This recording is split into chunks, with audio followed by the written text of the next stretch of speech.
Welcome to the Six Ranch Podcast. On today's episode, I have John Hollister from Sauer, and we talk silencers, everything about them, why you should be shooting one, how to get one, how to tell the difference between one silencer and another, and the fascinating history of their origin. John is just a really knowledgeable guy with a vast amount of experience in this field. I hope you enjoy the show. What's going on at SIG Academy? During the first month of this COVID thing, I was sitting at home. My job is to travel and teach people things. Of course, you couldn't travel during the first part of it, so I sat at home for a month and worked the phones, and then called my boss and said, "Find me something to do. I can't sit at home." So I've been helping them out there and teaching their folks and teaching the gospel of silencers. It is kind of a gospel, isn't it? It is. It's one of those things. When I started in the business, nobody knew you could own them.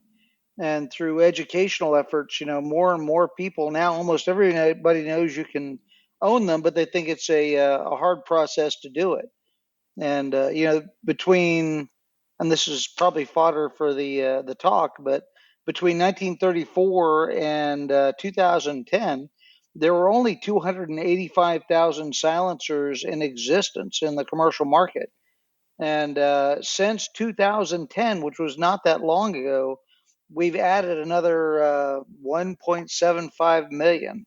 Yeah, how's that growth in the States compared with the use of silencers in other countries? Well, it's a great question because everybody knows that you can hunt in Europe with silencers, but what they don't realize is there's like 49 countries in the EU, and there's only 12 countries that you can own silencers, and most of them are countries where you can't own guns. England, Ireland, Germany, Italy, places like that. There's only 3 countries in the world where they're completely unregulated. It's the Ukraine, Poland, and New Zealand. And now New Zealand's got laws against them. And when people go, "What about hunting in Africa?" I'm like, well, there's not a lot of laws in Africa. Nobody really knows if they're legal or not legal. They just use them. And that's one of the really beautiful things about Africa. Right?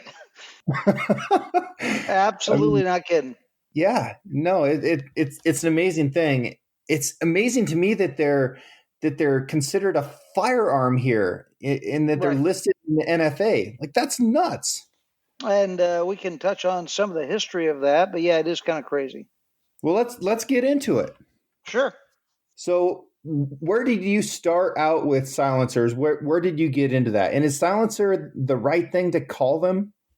All right. Well, there's 2 questions for you. Let's start off with, is it the right thing to call them? In 1895, the doors opened up of the Maxim Silencer Company, and Maxim got a patent in 1909 for the silent firearm. So they've always been called a silencer since the beginning. The word suppressor really didn't even come around until like the 1980s, when they were writing articles about them and were trying to make them a little softer, a little more approachable by your average consumer. So that's where the suppressor comes from. Is that about the same time they started showing up in James Bond movies and sounding like they're firing, lasers and completely bogus sounds? Well, again, if you go back to that, let's talk a little bit about the history. Well, let me start off with how I got involved with silencers. I bought my first machine gun, my first silencer, when I was 21 years of age, but it was an older silencer. And in one day in 1985, I got invited to go to a police demo for a company called H&K. And I went out partying the night before. I woke up late. We rode my motorcycle, almost crashed it 2 or 3 times, trying to get to the range to go to this demo. And as soon as I got there and got off my motorcycle, somebody handed me an MP5 SD and said, "Try this." And I shot it off into the berm, and it was like that scene from the Blues Brothers where the sun parts, the clouds part, the sunbeam comes through, hits the stained glass in the church. his John Belushi, and John Belushi's like, "Why are not all guns like this?" That's exactly the type of thing that happened to me. That was, why are not all guns like this? And that really set off my quest on silencers and making them more popular. And what year about was this? 1985 for me. 1985. So for the past 35 years, you've been working with silencers and Yeah. and developing them. Yeah, absolutely. And I used to work in another career field. I worked in law enforcement.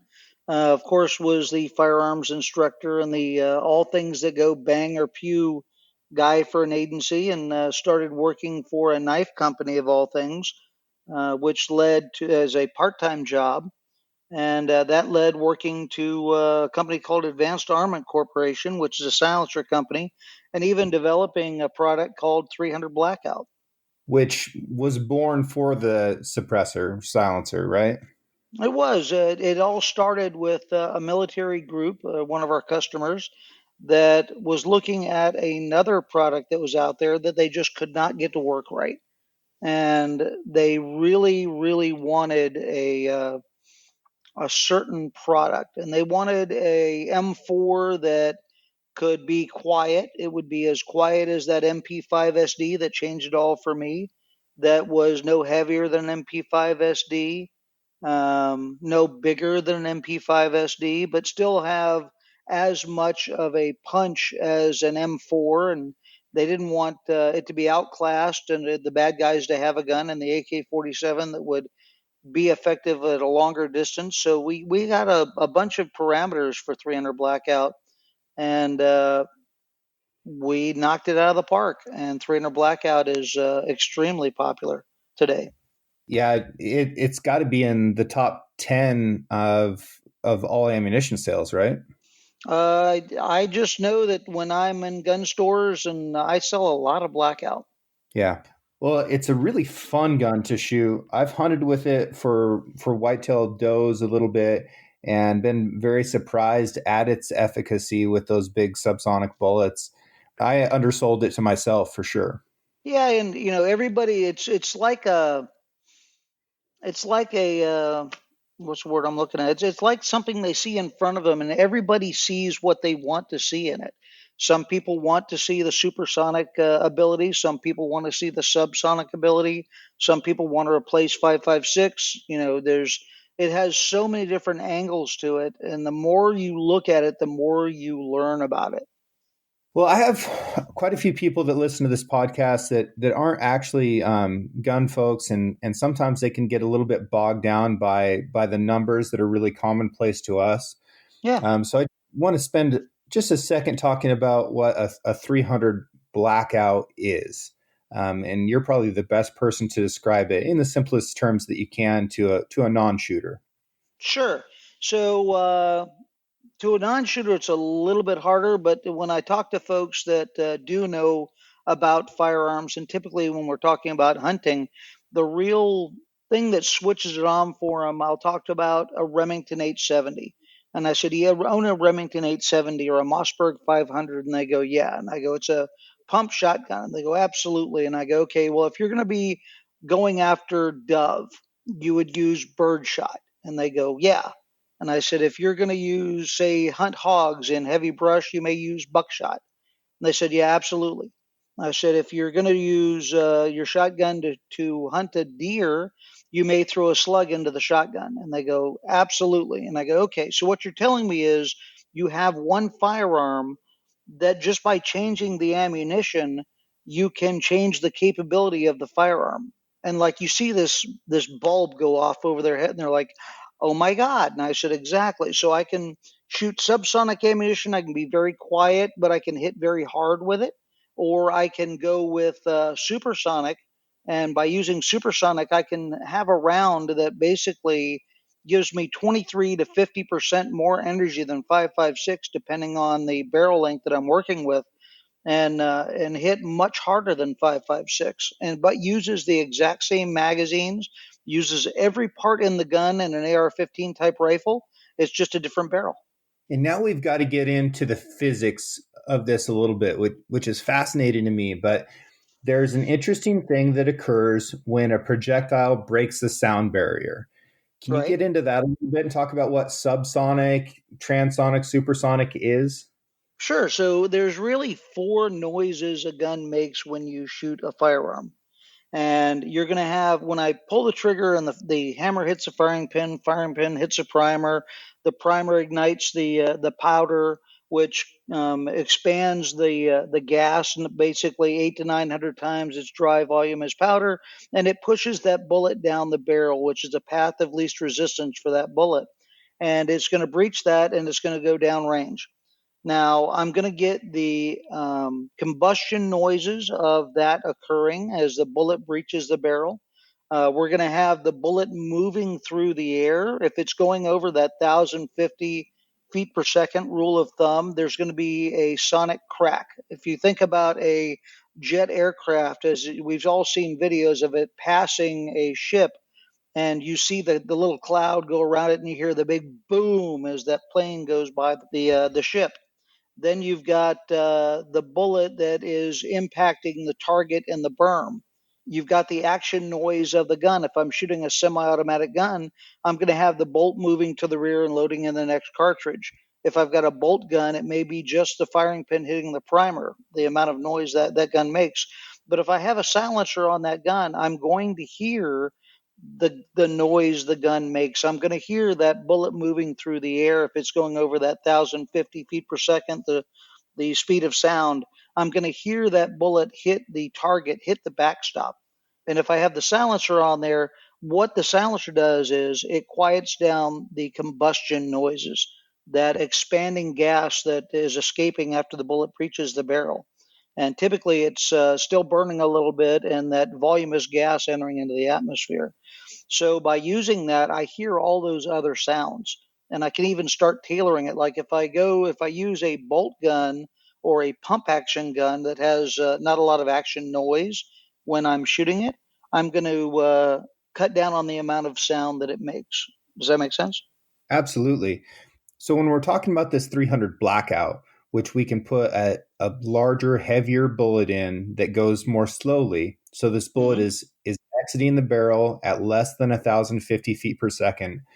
Then this is a subsonic round that doesn't have that sonic boom. It doesn't have that bullet crack. So Exactly. we can make the gun a lot more quiet by reducing that one sound. Absolutely. And when we talk about that sonic crack, think of it as a whip cracking in the air. You hear that loud snap. Well, that's exactly what the bullet moving through the air, if it's supersonic, sounds like. And one of the really interesting things about this to me is when I was in the Marine Corps, when you're shooting on the rifle range, you spend half your time shooting and half your time in the pit pulling the target up and down. Yeah, absolutely. Yeah. And back there in the pits, you're shoulder to shoulder with a bunch of other Marines, and these targets are going up and down. The target may be 3 feet wide. And when your target is up in the air and the bullet comes through the target, you'll hear this loud snap. Yeah, totally. You hear the snap, and then even more than that, when the target 3 feet to your left gets shot, that snap is different. So you can really tell when that bullet is your bullet or the pit right next to you, and it's just a few feet away. It's amazing. And if you're working the target, scoring the targets down there, not only are you going to hear the snap of the round as it goes over your head, but you'll also just a fraction of a second later, you'll hear the report of the gunshot, depending on how far away they are. You know, in the Marines, you're talking about starting out at 500-600 yards. So if you are sitting there in the butch and you hear that snap as it goes over the top of your head, if you count really fast, 1, 2, 3, 4, 5, you'll hear the boom from where it came from, and that'll give you directionality and distance as a rule of thumb about how far away they are. Yeah, especially if there's more than one. I remember thinking, this is important. When I deploy, I'm going to be able to tell, how close this bullet was to me that passed by or whatever. And then when I was actually in country, what we dealt with a lot were just pot shots by snipers, just a single shot cracking over the top. And typically they hit high, thank baby Jesus. Right. But if it was just one shot, it always surprised everybody enough. It's like, where did that come from? Exactly. And there are some technologies being developed where you could put little microphone receivers on different points of a vehicle, and they could give you an approximate distance and direction to where the shot had come from. I never got to see anything cool like that, so we basically Right. just had to wonder who the heck is shooting at us. Exactly. Well, the one that stands out to me again from my law enforcement career, we had a lady with a 30-30 in a house, and I was down the street from there, and I was explaining about the sound that a bullet makes, and that if she was going to be shooting in our direction, that you would hear the snap of the bullet, hopefully as it passed us, and then we would be able to hear the boom as to where the gunshot had come from. And like on cue, you hear this snap and a boom from down the street. And I was like, oh, and she's shooting at us. Yeah, this is no longer a training iteration. Exactly. So Okay. we talked a little bit about the history of silencers. Let's hit on that just a little bit. Yeah, I want to talk about the whole Maxim family. These guys are fascinating. They are, and we as shooters owe that family a lot. Hiram Percy Maxim was the inventor of the silencer. His father is Hiram Stevens Maxim, and he invented the Maxim machine gun, and he was a prolific inventor. He was trying to make the first airplane. The Wright brothers beat him. Allegedly, he did actually make the first light bulb. One of his employees patented it, and so he went to a friend of his to help break the patent because his friend was very knowledgeable in patents. And the friend that he used to break that guy's patent was a guy by the name of Edison. And then Edison ended up patenting the light bulb after that. Hiram Stevens Maxim electrified the first building in New York City so it could have lights in it. Did an amazing amount of things. Hiram Percy Maxim, the son, wrote a book about his father called Genius in the Family.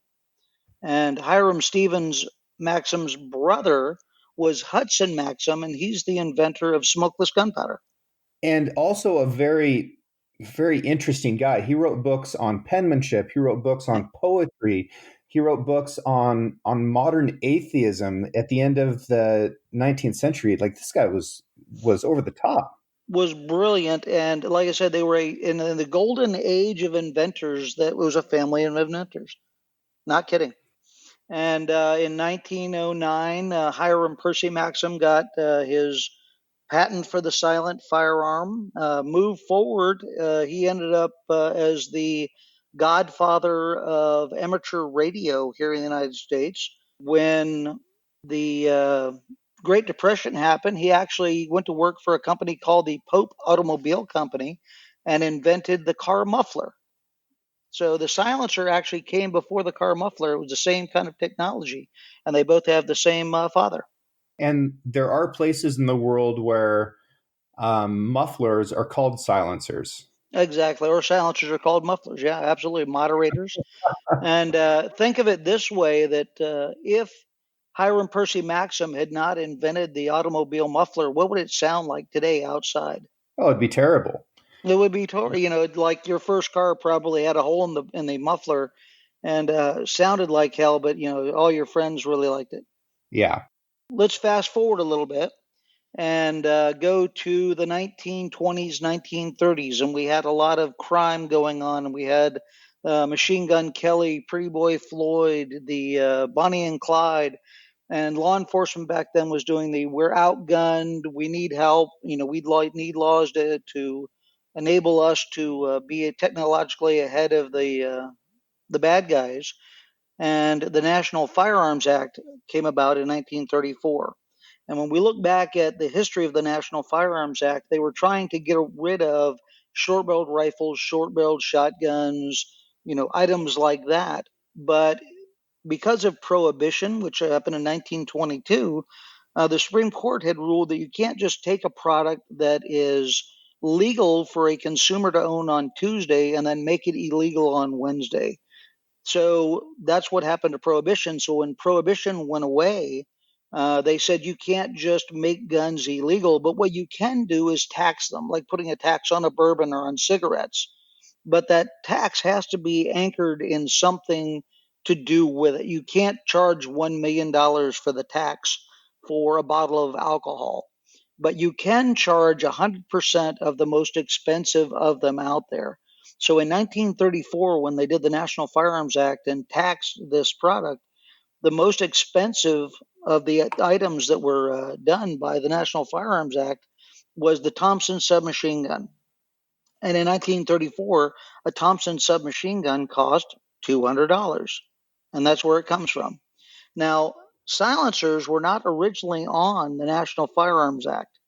They weren't put on till later on. And we were in the midst of the Great Depression. And the reason that silencers were added to the National Firearms Act is that they were in fear that people would use a firearm silencer, go onto a national forest or go into a farmer's field and shoot a cow or shoot a deer, taking of the king's deer, and that the game warden or the rancher would not know that somebody was out there shooting. So that's why they added silencers to the National Firearms Act. It had nothing to do with crime. Now, you had mentioned, well, when we see a movie, well, that's why silencers were in movies, because in the 1930s, we went away from wearing hats as a fashion item. So previous to that, and you may remember this or remnants of it, that a bad guy used to wear a black hat and the good guy would wear a white hat. Well, when hats fell out of fashion, there was no way for the consumer in the movie theater to be able to tell who the good guy was and who the bad guy was. So that's where we get the bad guy screwing the silencer on the end of his revolver and running around, because that's how the consumer of the movie knew that that was the bad guy. And that still persists today. When I bought my first silencer, my mom cried. And she was like, "Hey, my son's going to be a hitman. He's going to do crime." Not true. That's the movies. I spent some time today trying to figure out what sound movies actually use when they have that stock sound that they that use cue for sound. Yeah. Do you have any idea what it is? I couldn't find it. I don't. I have no idea what it is that they use. So one of the proudest moments of my life was I actually worked with some movie folks on many movies, but one of them was Zero Dark 30. The silencers used in the Bin Laden raid were made by Advanced Armament Corporation, who I used to work for. And so we worked with the movie group to make sure that they got the right product and that they got the sound right. And so we actually transferred to them real silencers so that they could take them out on the range and shoot them and have the real sound for the movie. So when you hear he goes up to a door and somebody's firing with an AK through the door at him, and they fire back through the door to hit the guy on the other side of the door. And like in the movie theater, I'm listening to the sound. I'm like jumping up, throwing my hands in the air. Yeah! Oh, nobody else is cheering. Have to sit down. So they got the sound right, which is always exciting when they do that. That is awesome. Hopefully, I bet a lot of people just thought that they got it wrong because they were used to this James Bond laser sound. Yep. Not kidding. There's one other thing about the Maxims that I want to talk about, and then we can leave them in history. But the old Hiram Maxim, the old man who invented the machine gun, he died deaf from the sound that his machine gun made. Mm-hmm. So for his son to make a device that would have prevented that, I think that's really beautiful. And Absolutely. That's a great legacy that we get to enjoy today. And now I want to get into, how does one get a silencer? Sure. So in the United States, when I first got into the silencer business, there was only about 24 states that you could own a silencer in as a consumer. And through the efforts of the American Suppressor Association, which is still out there fighting for all of our rights every day, and I just drew a blank on the other organization, but the ASA is the important one. They have a program called No State Left Behind, and they are slowly chipping away at it to change the laws in different states. And currently, we can own a silencer in 42 states. There's only 8 states where you cannot own one in the United States, and those are anti-gun states. Hawaii, California, New York, New Jersey, Illinois, the usual suspects, if you will. And in 40 of those states, interestingly enough, we've gotten the laws changed to the point that you can hunt with them. And when I said earlier about they were afraid people going out and killing people's cows or deer on the king's land, individual states actually made it illegal to hunt in their state so that they could enforce the different laws because they didn't enforce federal law. So we had a patchwork of laws across the United States that you could hunt game animals or you couldn't, or you could do varmints, but you couldn't in other states. So we had to go through and try to even all those states out. And in 40 of the 42 states where you can own them, you can do basically any game hunting that you want to. The two states that you can't are Vermont and Connecticut. Connecticut is so crowded, I don't think you can really hunt there anyway. And Vermont, when we got the law changed there, they said, why do you want to use firearm silencers? We don't get it. And we explained about noise pollution, etc., that it would make ranges even more pleasant. So they said, okay, fine, you can shoot them at a range, but you can't do anything else with them. And we're still working on Vermont to try and get game hunting allowed in that state as well. Well, I commend you for your efforts there. I did a podcast last week with Cody Rich and Ben Gatormson, and we talked about silencers in hunting. And since we're on the subject, I'm going to bring it up again because Yeah. I started hunting with a silencer in 2015, and I mean, there's no turning back. It is There's superior in every way, and there's a large number of reasons why to do it, and we can get into those. But for me, the biggest thing is that if I'm shooting an animal that is a gregarious species and is in with some other individuals of an elk in a herd, I have a much smaller impact on that entire herd when I use a suppressor. I shoot one Absolutely. animal, and then the rest of them look around and they're like, what just happened to Bob? Like, well, Bob doesn't work here anymore. And they can just go on with their day. And I'm not, pushing out this huge booming 300 Winchester Magnum echo throughout an entire canyon system and disrupting wildlife and bothering people For miles around. Yeah. There's just like you said, there's no advantage to a loud gun. Right. Exactly. And the silencer does other things, like it will typically make your gun more accurate. A well-made silencer, properly installed on a well-made rifle, will actually make your gun more accurate. And I get people all the time, they're like, that's not possible. And they pull their wallet out and they show me a group that they shot one time. And they go, my gun will do this. And I go, no, it won't. Did it one time. And, it doesn't do that all the time. Otherwise, you wouldn't have cut it out and put it in your wallet. You probably have a picture of your wife in your wallet. She don't look like that either. And even if your gun does make the veritable one group hole at 100 yards, that's awesome. I'm glad. I would love that rifle as much as you do. Now let's do that at 300. Let's do that at 400. Let's do it at 800. That's where you're going to see the tightening up of the group. A silencer, again, a well-made silencer, properly installed on a well-made firearm with good ammunition, will typically cut your groups about in half. How? Well, it does a couple of different things. One of them is a little insulting to people, but we all know that a crown is very important to accuracy. And what the crown does, as the bullet reaches the muzzle, the release of gas behind that bullet is nice and even if I have a nice, beautiful crown on the end of my gun. And it doesn't push the bullet one direction or the other. Well, a silencer's job is to slow, cool, redirect the sound and the gases to the point that when those gases are released by the silencer, they're no longer burning or going supersonic. Well, as my bullet reaches the end of the silencer, it's holding all of those gases back so that it doesn't have that chance to push unevenly on the bullet. If you will, a silencer is the best crown you can have for your rifle. The insulting one is that the big booming noise and the recoil of the rifle tends to make people jerk on the trigger. And when people go, I don't jerk the trigger, I go, well, I'll tell you, I do. If I'm out there shooting 300 Win Mag after about 4 rounds, I don't want to play this game anymore. But the silencer is going to cut half of the recoil out of the gun and takes that big boom out of the end of the muzzle.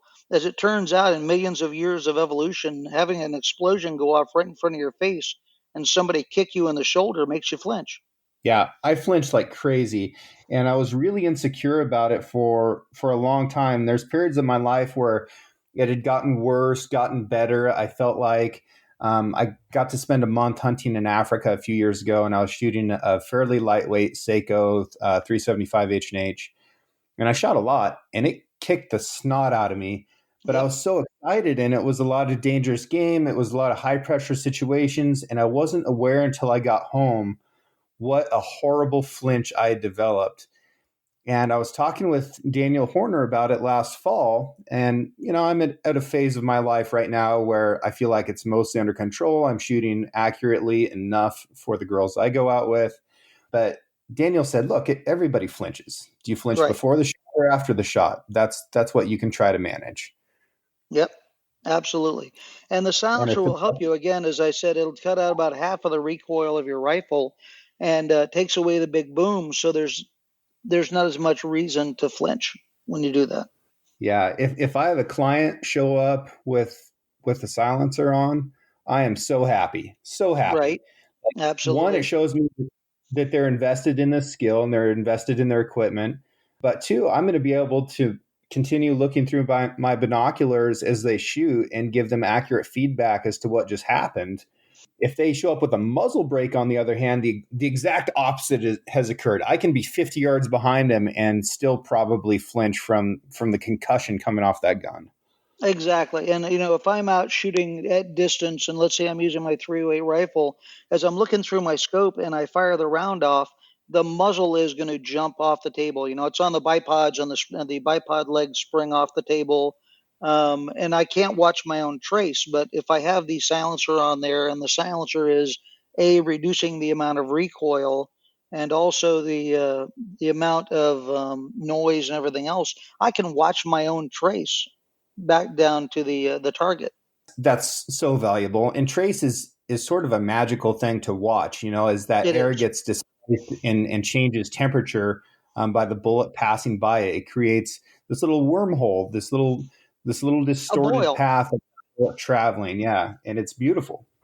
It is. It is. Absolutely. Especially when you realize you're watching the bullet all the way out there. We think of bullets as really, really fast, but if I'm doing it over a distance, it is moving fast, but I can literally watch it as it's moving down range. And you see the little arc as it moves to the target. And, you don't have the ability like bowling where you can little English this way or that way to try and get it to where you want to go, but I can literally watch it as it goes and strikes the target. It's amazing.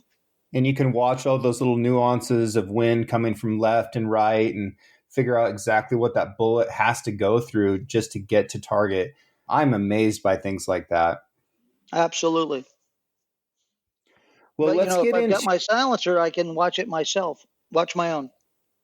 yeah. And if you're hunting by yourself, being able to watch that bullet fly through the air, watch that trace, incredibly valuable, incredibly valuable.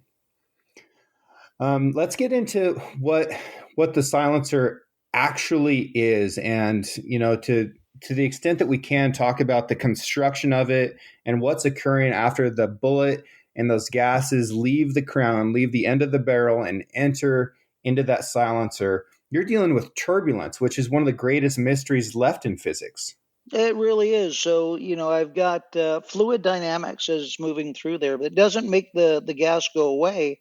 I'm actually moving the gas, trying to slow it and minimize the amount of effect that it has on the projectile as well. Something that most people don't understand, and before I forget it, is one of the questions I get is, does the silencer affect the velocity of the projectile?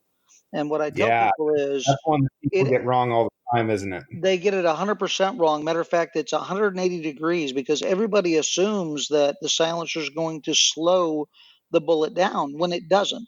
In video games, there's got to be some penalty to having the silencer on your gun. It makes your gun less accurate, which we've already talked about. It actually makes your gun more accurate. It slows your bullet. It makes the bullet less effective. In reality, it actually increases the velocity of your projectile. It's through a thing called freebore boost. Think of it this way: when I put my silencer onto the end of my gun, as I fire it, as the bullet leaves the barrel, it's still contained within the silencer, and the gas that is pushing it down the barrel still can have an effect on it while it's in the silencer.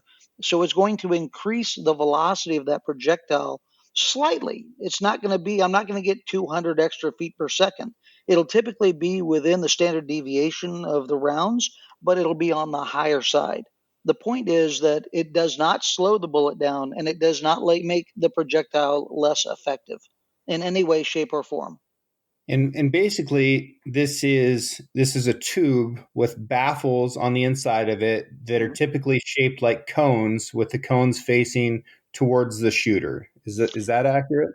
Well, yeah, yes and no. I mean, if we go back to Hiram Percy Maxim, that's exactly the way that he did it. And we have gotten better at designing silencers. And while there's a lot of them that are made out of cones, like I get all the time, people get buzzwords and they ask me if it's in their pistol can or their rimfire can. Is it a K baffle, an M baffle? They don't understand what those are, but I explain it to them.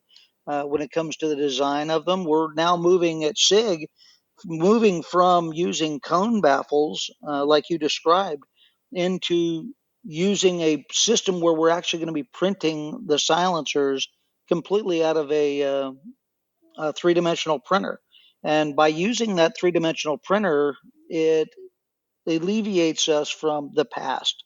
With the past, we've got to weld all those together, and we've got to have a way to manufacture the different baffles that are affecting the gas, slowing that gas, to the point that when we're printing it, we don't have to worry about how to machine those parts and put them together and weld them and get it through there. So I can make more interesting designs by printing than I ever could with doing just straight baffles. Does that make sense?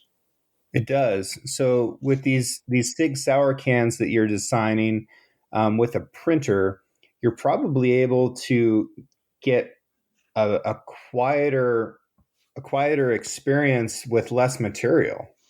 Well, yes and no. And when we started with silencers, again, this technology has been around for well over 100 years. When we get into the metallurgy and we get into the design, there was a time in the history when it was, if you can't tie a knot, tie a lot. And about 5 years ago, we really started working on the weight of it. At AAC, we made some incredible designs, but you could beat somebody to death with a damn thing.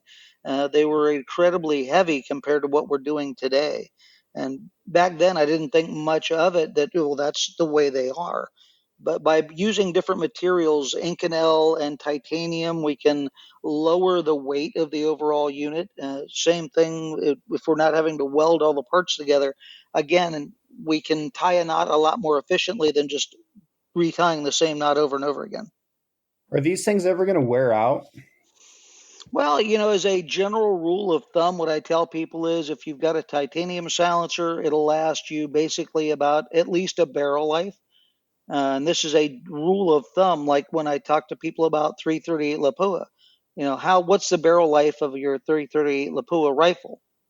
In some rifles, it could be 3,000 rounds. If your silencer lasts for, let's say, 15,000 rounds, that's 5 barrel lives. But as a general rule of thumb, your silencer will outlast the barrel that it's on. If you're using materials like Inconel, Stellite, typically it'll last more than 2 barrel lives.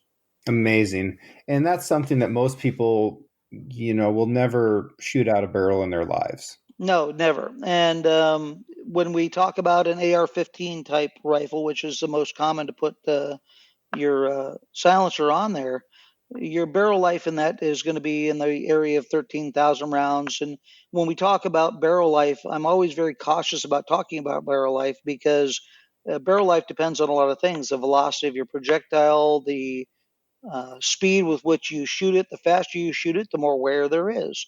The hotter you get it, the more wear there is. Things like that. But if I'm shooting a bolt gun, where I'm shooting one round at a time, and it has a chance to cool between the shots. Even if I'm shooting fast, the barrel still has a chance to cool. That barrel is going to last a long time. The silencer is going to last forever. One of the things that, people always ask me whenever I'm talking about a new cartridge is, what's the barrel life going to be like? And, Yep. If I say, I think it's going to be, 2,000 rounds, 2,500 rounds, whatever. Right. They kind of flinch at that and they're like, oh, I don't know about that. Man, barrels are cheap. Like, right. By the time you've spent the money on 2,500 rounds, a barrel is a fairly small expenditure. And most people, frankly, will never, ever shoot out a barrel. And most people think that they shoot a lot more than they actually do. That is very true. That is very true. I'll give you an example of SIG MCX, the first one that I got from SIG as a demo rifle. I used to keep meticulous records, and I still do actually.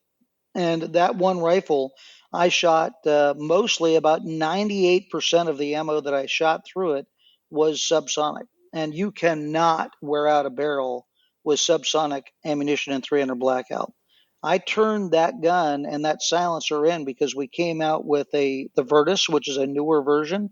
And the Virtus barrels last about 4 times longer than the old original barrels. So that old original barrel, I had 80,000 rounds on, documented. And the silencer was still awesome, and the barrel still shot at 80,000 rounds. Yeah. So I didn't have to pay for the ammo. Yeah. This is probably going to upset some people, but I would say that if you are worried about burning out a barrel or a silencer, you don't need to be worried about it because you don't shoot enough. Yep. If you shoot enough that you're going through barrels and silencers, then you understand that is part of the game. If you drive a pickup truck, you're going to have to replace tires every once in a while. It is an expensive life. If my job is to drive across the country in a pickup truck, I understand gas is a commodity. I understand that tires are a wear item. All of those things. So a barrel is a wear item. Okay, so I've decided that I want to buy a silencer. I've realized that there's no benefit to having a loud gun. I realize that it's legal for me to have the silencer where I live. It's legal for me to hunt with. What's my next step? How do I pick a silencer out? Is one better than another? They all kind of look the same when I'm looking at pictures of them. Yeah, they all look like a big tube. So there's a lot of different companies out there. There was a point in our history not too long ago when there were only 5 or 6 companies that were making silencers. And when the word got out that we're trying to get the Hearing Protection Act and make it so that you could just buy them over the counter, a lot of people new to the game jumped in. And if they were machining rotors for brakes, they figured out that they could go Google how's a silencer made and try to replicate it. And there's a lot of companies out there now that are trying to be in the game before the Hearing Protection Act, if it ever occurred, would happen. And some are better than others. Look at the materials that they're made out of. Look at the workmanship. The materials, again, when you're doing this, steel is great. Real companies utilize things like stellite or Inconel. Inconel is a high nickel steel alloy. It's known as a super alloy in the metallurgy industry. They make parts for jet airliners. Half of the space shuttle engine was made out of Inconel. It's a dated example now, but you get the idea. As I just say, stuff you can't just pull over and fix is made out of Inconel or stellite. And that's the materials that you need to look for when you're looking for your steel silencer. Literally sit down and take a look at it, see how the welds are done. In our silencers, the SRD line, you can actually see the welds of the baffles put together. We don't hide that. We don't put a tube over the outside. The tube is a girdle to hold everything together, but our welds are good enough that we don't have to put a girdle around it to hide them. Buy from a company you've heard of before. Remember that a warranty is only as good as how long the company is in business. if you have a lifetime warranty and they go out of business in 2 years, which happens, how long is your warranty good for? 2 years. Exactly. So, and again, ask the question. If let's say that I screw up, I don't tighten it down, and I get an end cap strike. Everybody lives in fear of an end cap strike, meaning that the projectile actually kisses the end cap as it goes out. I literally have shot upwards of probably 2 million rounds. I have had one incident with an end cap strike, and it was because the muzzle brake that I put onto the rifle was at a law enforcement agency. The agency wanted to see what their gun would look like with our silencer on it and what it would sound like. So I had one of our engineers mail a muzzle brake out to me so that I could put it on their gun, and he actually sent me a prototype muzzle brake that we had made for a government agency that was not the right one. And so the muzzle device and the silencer did not work together. And I ended up getting a end cap strike on that. It happens one time in a couple of million rounds. But if that were to happen to you, can you get it fixed with the company that you that you bought it from? And how much is it going to cost you to get that fixed? And I would give you the example that at SIG, and even with AAC, I have never charged somebody for repair. If you shot the end cap or whatever you did to it, I'm going to get it fixed for you, and it's not going to cost you a dime. Besides reducing the sound and making the gun more accurate and increasing velocity, is it doing anything with these gases, some of which are not necessarily healthy for us to breathe? Well, that's a very good point. And in silencer technology, even from the very beginning up until today, and as I've said a couple of times, a silencer slows, cools, and redirects those gases to the point that when they are allowed to leave the silencer, they're not burning and they're not going supersonic. Well, if I've got it on a bolt gun, I've got a closed system. My bolt is locked into the receiver. When I fire it, there's nowhere for that gas to go. But if I have a semi-automatic firearm and I fire it, the bullet is going to go down the barrel. As the bullet goes past the gas block, it's going to, if it's direct impingement, direct gas through the gas tube back to the action to actuate it. If I have a piston, a short stroke or long stroke piston, it's going to activate that up there. But what people don't understand is, yes, there's a little bitty gas tube in a direct impingement rifle where some of that gas is redirected. But as soon as I open that bolt up to eject the old case and put the next round in, I've opened up a much larger tube for that gas to come back down. You know what that tube is called? The barrel. Yeah. All right, so that gas comes back towards the shooter and it goes right into like weather. If I have a big weather map here and I say we have a high pressure zone here and I have a low pressure zone here, where's that wind going to go? It's going to go from the high pressure to low pressure. If I have a silencer and the silencer is doing its job with the gas and it's high pressure at that point, as soon as that action opens up, the ejection port becomes the low pressure. So where's the gas going to go? And it goes back down the barrel towards the shooter. So that has always been the bane of silencers, that you see people when they shoot it, they go, I smell what smells like ammonia.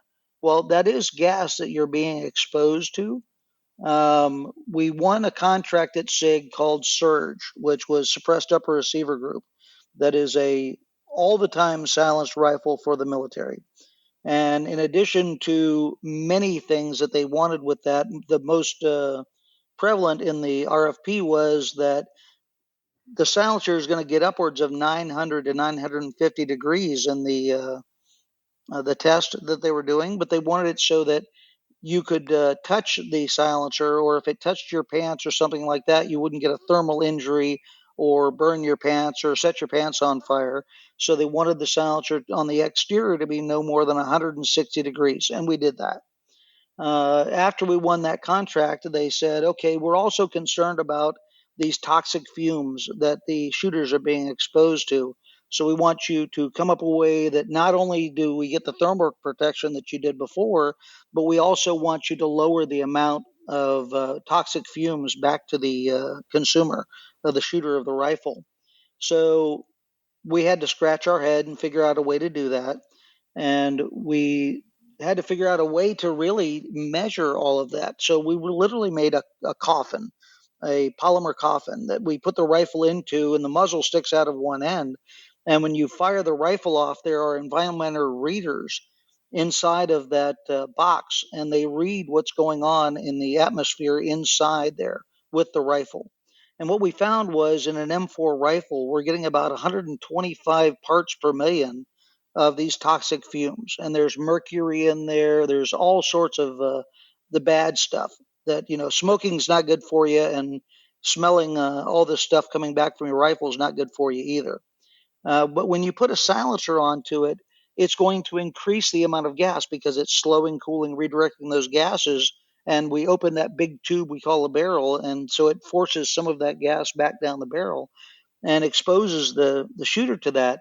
And it could be 200, 400, 500 parts per million, greatly increased over not having a silencer on your gun.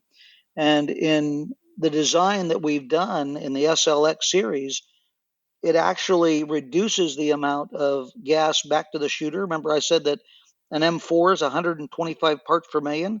Well, that's without the silencer. By putting our SLX silencer on the rifle, it actually dropped it below that to only 90 to 95 parts per million to back to the shooter. So there was less gas back to the shooter with the silencer than there is without it. Truly amazing. In all this, there is one reality that I will tell, especially hunters, and I've brought this up before, but the biggest drawback to getting a silencer is that you will not want to shoot guns that don't have one after that. 100%. Yeah, I tell people that every single day when they finally go, you know what? I know it takes a while to get it. I know I got to pay $200. I'm going to do it. And I say, okay, one thing you need to realize when you buy the silencer, it is going to change how you look at shooting. It is going to change how you buy guns. You'll never want to shoot another gun without a silencer. And I would give you an example of Garrett, my godson. I had a medical issue a couple of years ago, and I stayed with him and his family, and we would go to the range. Well, he would just sit there while I was shooting. And I'm like, why don't you want to shoot? And he looked me dead in the eye and he says, I don't want to shoot a gun that doesn't have a silencer on it, which made me extremely proud. And I totally get it. So we literally went from the range and bought a rifle for him for his 22 can so that we could take him out to the range to shoot it. It literally will change how you shoot. When you go to the store and you're looking for a new pistol or a new rifle, and you're like, oh, that one's not threaded. I'm not buying that. Why would I want to buy a silencer or a gun I can't put my silencer on? That's stupid. Well, let's talk decibels for a minute, and talk about how loud a gun actually is. Gives people some baselines for how loud things are that are already in their lives so that they can understand. And then Sure. how much we can actually expect a silencer to reduce the sound of the gun. All right, so let's start off with, we're Americans. We like to measure stuff. Everything has a way to measure it. When we're driving our car, it's miles to the gallon or miles per hour. With sound, the way we listen to sound is decibels. A decibel is actually a makeup of two different words, deca, meaning 10, and bell for Alexander Graham Bell. And if you and I are driving down the road, and let's say we're going 10 miles an hour, when we got to 20 miles an hour, we would now be driving twice as fast as we were before, right? And when we got to 30 miles an hour, we'd be 3 times as fast. That's linear. It's very easy for us to understand. But if I told you that it was 35 degrees Celsius out, what would you do? You'd scratch your head and go, I don't know what that is. The conversion is not as easy as 35 decibels is 74 degrees or something like that. There's math involved. Well, decibels are pretty much the same thing. As a clinical definition, remember I said deca for 10? As a clinical definition, every 10 decibels you go up or down, you half or double the amount of sound. So the difference between 20 decibels and 30 decibels is twice as much. Does that make sense? Yeah. So as a decibel reading gets higher, it's not just like speeding up on your speedometer. It's getting a lot louder. And It there's a is. relationship there between sound and pressure, correct? Yes, there is. Now, let's go back to in my decibels. Now, that is in a laboratory on a meter.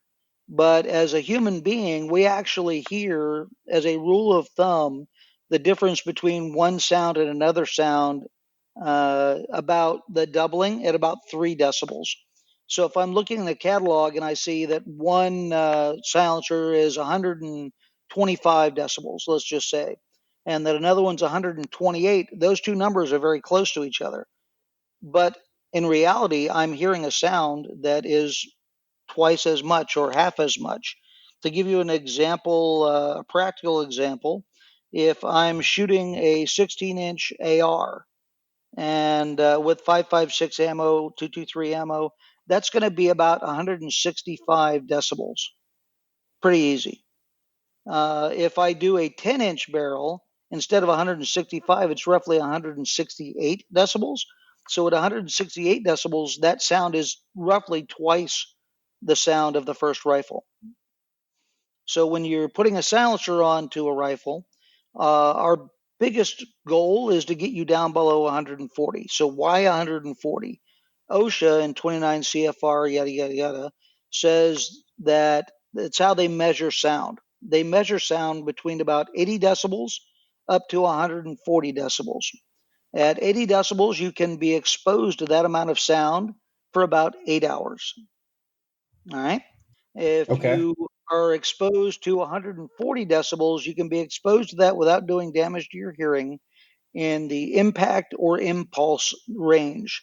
Like if I clap my hands together, that would be the amount of time you could be exposed to 140 decibels. Like 140 decibels is in the area of a jackhammer. If you're on the streets of New York City, not that I would ever expect you, James, to be on the streets of New York City, and somebody was using a jackhammer right next to you, that jackhammer is making about 140 decibels, if you will. But that exposure time is much longer, whether it be 10 seconds or an hour. The example that I give is you have obviously been to SHOT Show. Yes, sir. SHOT Show is like 90,000 of your closest friends all talking at the same time. And in order to, how long are you in SHOT Show? You're going to be there for 8 to 12 hours. Well, you're well above that 80 decibels. You're up into the 120 decibel range. So that is not healthy for you to be in that environment. And as you've left the SHOT Show before to go to dinner, your head is screaming. It sounds like there's a chainsaw or locust going off in your head. And it takes a couple of hours for your hearing to return back to normal. Well, that's because you're getting hearing damage. So our goal, because of impulse or impact sounds like the sound a gunshot makes, is that we want to get you below that 140 decibel rating. Does that make sense? Yeah, and it also sounds like you're giving me permission to wear earplugs at SHOT Show next year. Absolutely. And if I could get away with it, I would. Whenever I wear ear protection, people take pictures and make fun of me because I'm the silencer guy. Not kidding. Oh, well, yeah, that actually does make a lot of sense. And 80 decibels, that's somewhere around like a diesel pickup or something like that, right? No, it would actually be lower than that. I can clap my hands upwards of 140 decibels.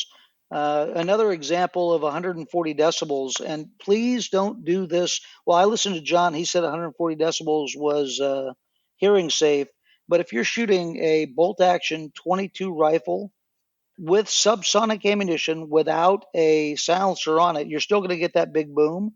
That big boom is roughly 140 decibels. Do not go out and try to listen to it to make sure that I want to see what 140 decibels sounds like without wearing my hearing protection.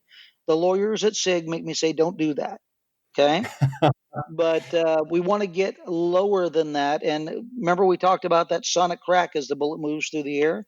That sonic Yeah. crack is roughly 136 to 138 decibels, depending on the speed of the bullet, how close it is to where I'm measuring.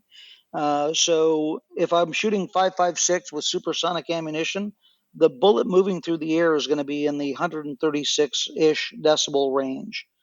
It's still going to be below that 140, but if I'm going to shoot and shoot and shoot and shoot, I probably still want to wear earplugs so that I don't make my hearing worse.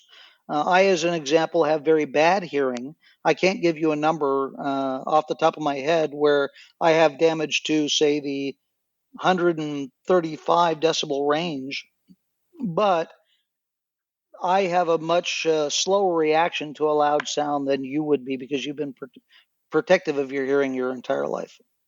I unfortunately have not been. I grew up out west where it really wasn't a thing to wear earplugs or hearing protection. The shooting that we did was sporadic. It was mostly around hunting where you still needed to be able to hear. Electronic earmuffs weren't a thing at all.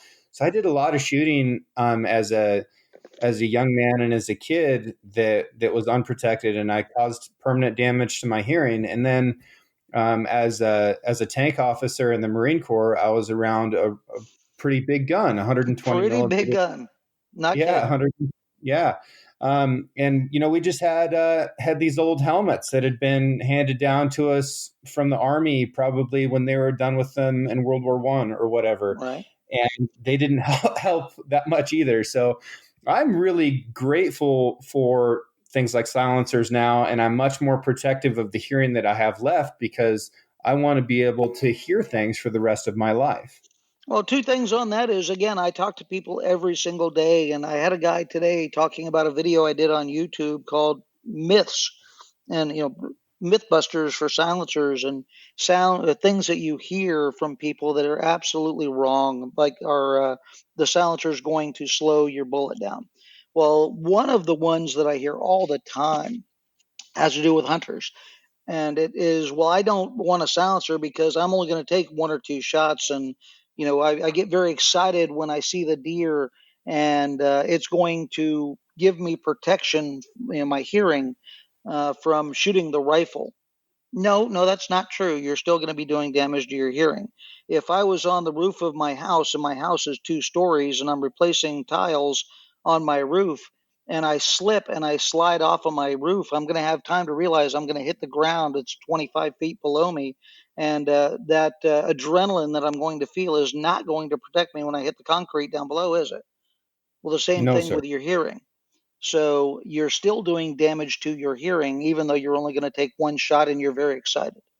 That's absolutely true. Okay, so kind of getting back with the original thread here.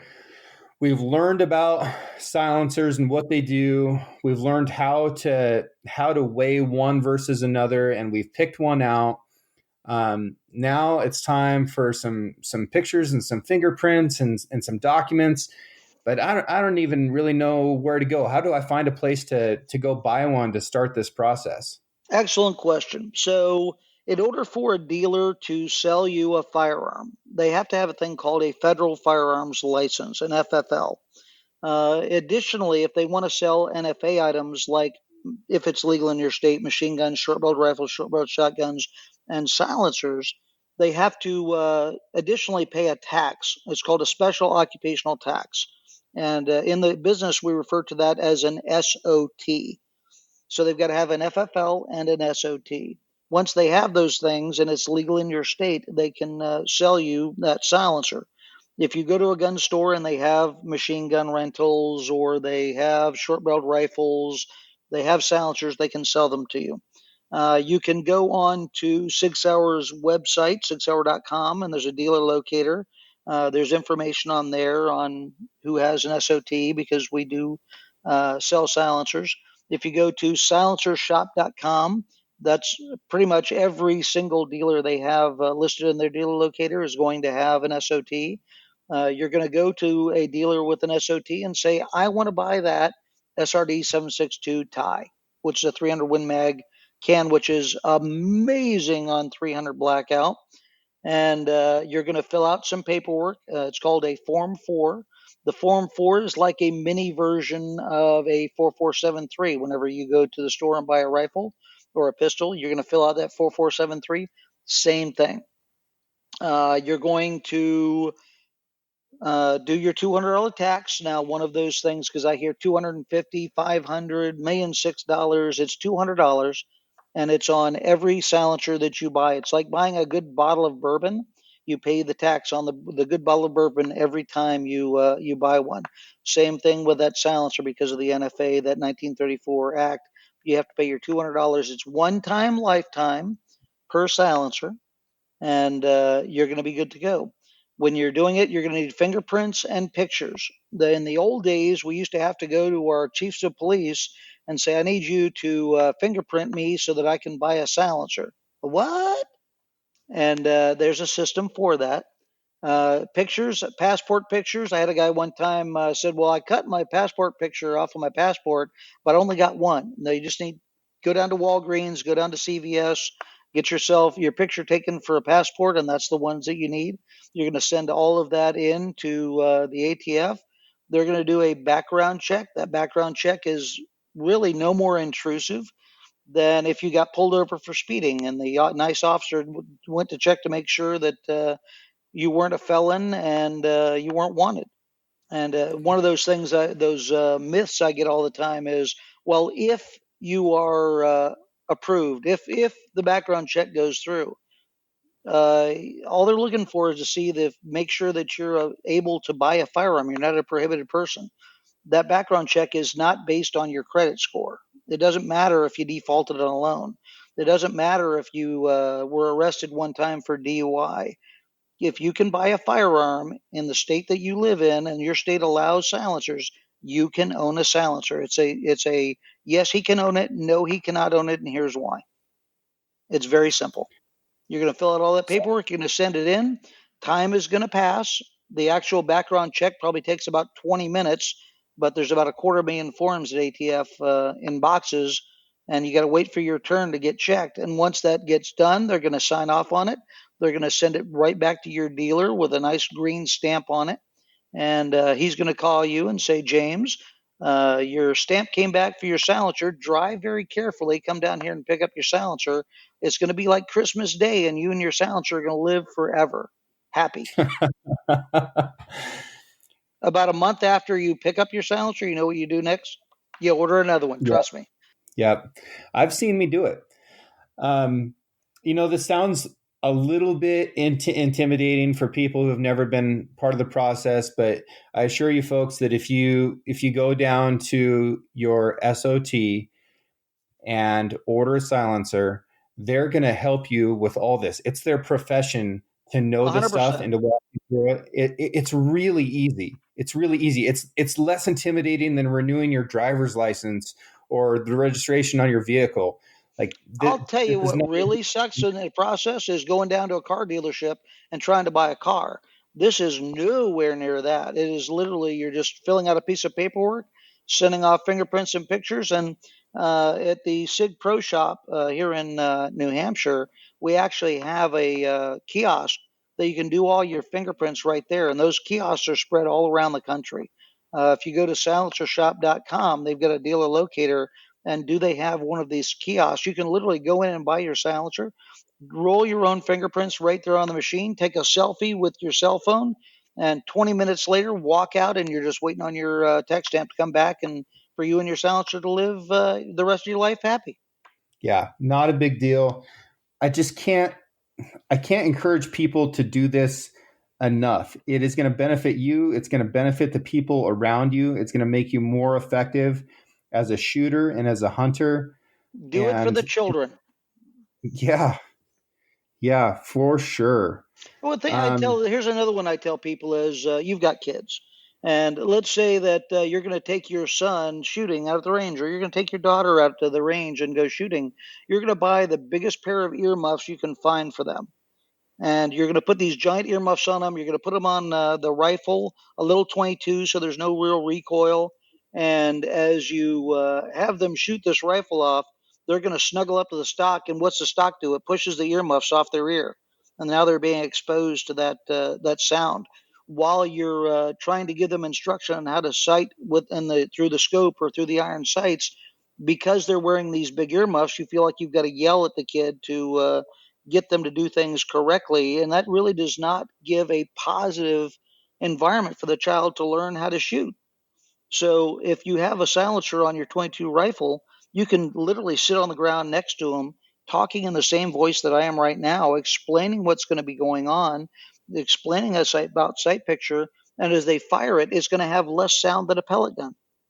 So once I own this silencer and I've got my tax stamp, I've got the silencer in hand, screwed it on the end of a gun, who can shoot it? Well, anybody who is in your immediate control.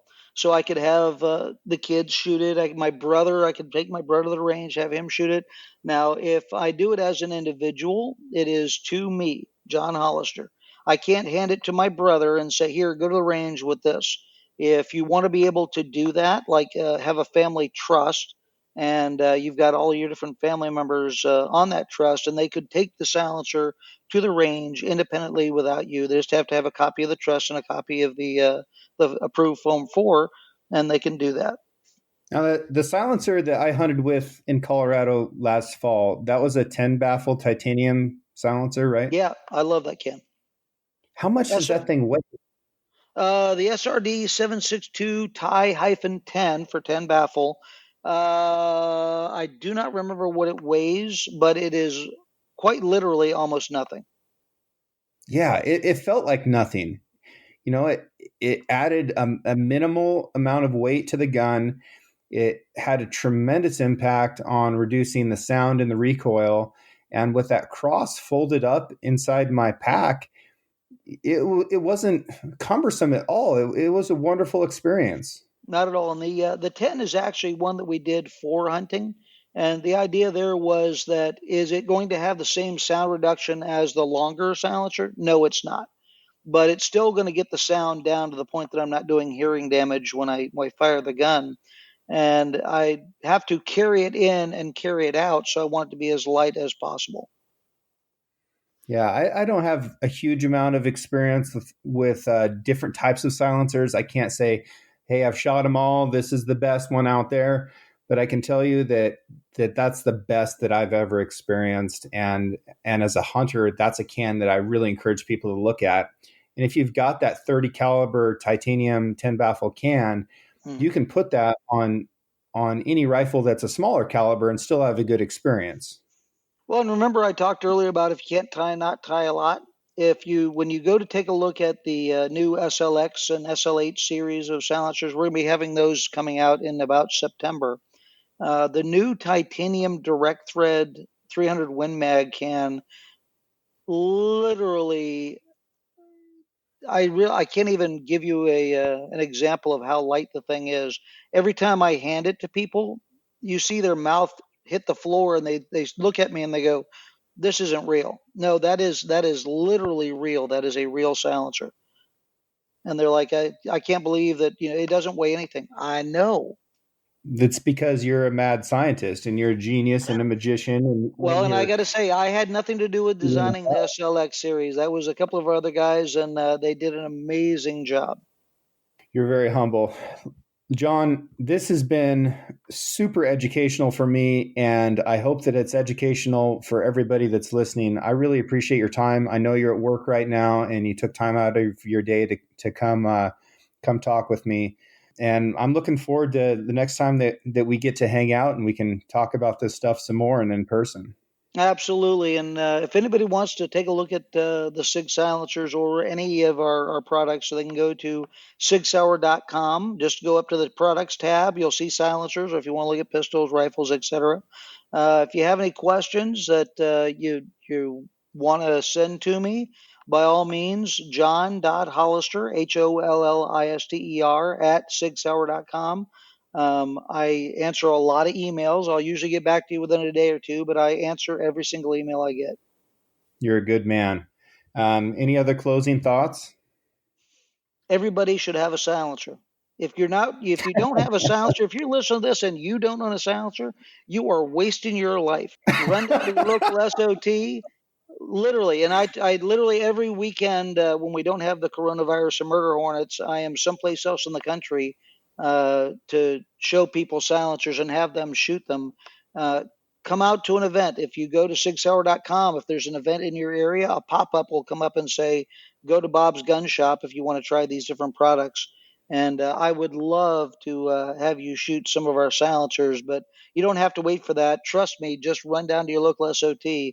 Tell them that you want a SIG silencer, and you will thank me later. You'll shake my hand, and you'll never shoot the same way again. I'm not kidding. No, that's the God's honest right there. And there's a lot of folks, of course, from Eastern Oregon that listen to this podcast, and we're super rural. There's not a lot around here, but I'll tell you what, if enough of you write in and say that you want to try this out, then I will get an event here where you can come try these silencers and make up for your own mind. And what you I think. love Oregon, so I'll come out. So remember, we talked earlier about changing laws. Since you're in Oregon, let me tell you one. You guys, your neighbor to the north is Washington. Back about 10 years ago, they actually had sort of a strange law in the state of Washington, and that was that it was legal for you to buy a silencer, it was legal for you to possess a silencer, but it was illegal for you to shoot your gun with a silencer on it. I kid you not. That was one of those individual state laws we had to get changed through the American Suppressor Association. Hey, how did the mustache contest turn out? I lost. How can you believe that? Oh. Not kidding, not kidding. Yeah, the ASA, as a promotional event, had a mustache contest. I actually have a more impressive beard than mustache, but I do have a mustache. Well, I voted for you. I was in your corner. I didn't vote often enough, but well, I'm going to bring it next year. We're going to do it up next year. Okay. Well, I'm going to get in there with you. You should. Yeah. Okay, sir. Thank you very much again, and we'll catch you another time. Take care. Thanks for listening. I hope you learned something that will help you understand the silencer better than when you started. I know I learned a lot just in listening to John and talking with him. I mean, what a guy. I'd also like to thank Emily Brannigan for editing all of these episodes, and Justin Hay for writing the music and performing it that you hear at the beginning and end of each of these podcasts. The art for the Six Ranch podcast was created by my friend John Chatelain, and it was digitized by my other good friend, Celia Christofferson. If you enjoyed the show, if you feel like you know somebody who has questions or believes in some myths about silencers, I encourage you to send this to them, and go ahead and subscribe while you're at it. I'll catch you next time.